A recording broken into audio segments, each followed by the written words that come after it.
Tiara Intervena Simbolon dari program studi manajemen 23A.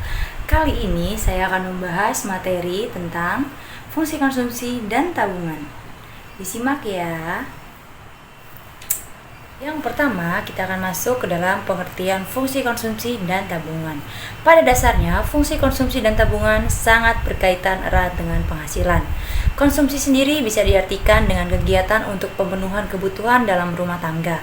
Sementara itu, tabungan tidak jauh berbeda dari konsumsi, yang mana juga berasal dari penghasilan.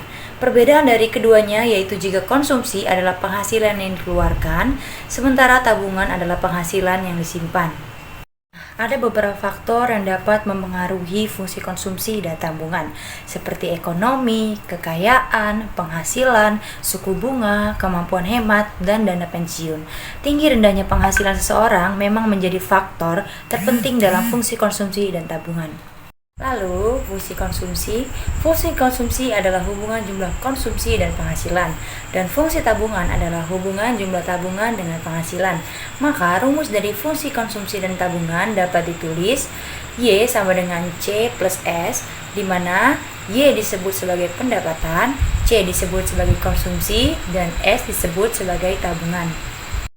Lalu, kita akan masuk dalam rumus fungsi konsumsi, yaitu C sama dengan A plus B dikali YD. Keterangannya, C disebut sebagai konsumsi, YD disebut sebagai pendapatan yang dapat dibelanjakan, A disebut sebagai konsumsi dasar tertentu yang tidak tergantung pada pendapatan, B disebut kecenderungan konsumsi marginal atau MPC.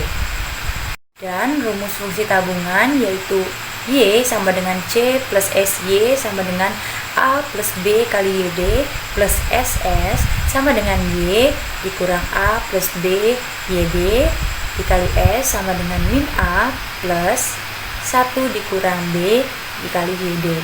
S disebut sebagai tabungan, A disebut sebagai tabungan negatif bila pendapatan sama dengan 0.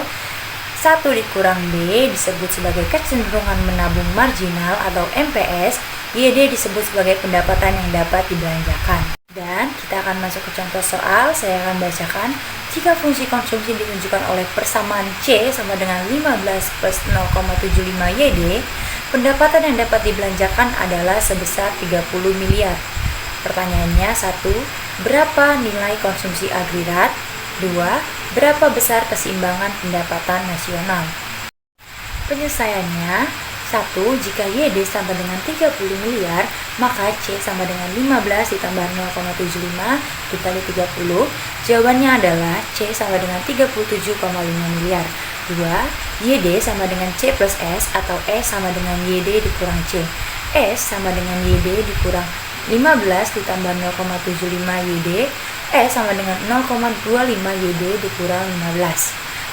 Keseimbangan pendapatan terjadi bila S sama dengan 0, sehingga 0 sama dengan 0,25 YD dikurang 15, 0,25 YD sama dengan 15, YD sama dengan 60 miliar, C sama dengan 15 ditambah 0,75 dikali 60 sama dengan 60 miliar. Nah, cukup mudah bukan memahaminya? Semoga apa yang saya sampaikan ini dapat bermanfaat dan terima kasih telah menonton. Jangan lupa klik tombol like, subscribe, and comment. And see you on the next video.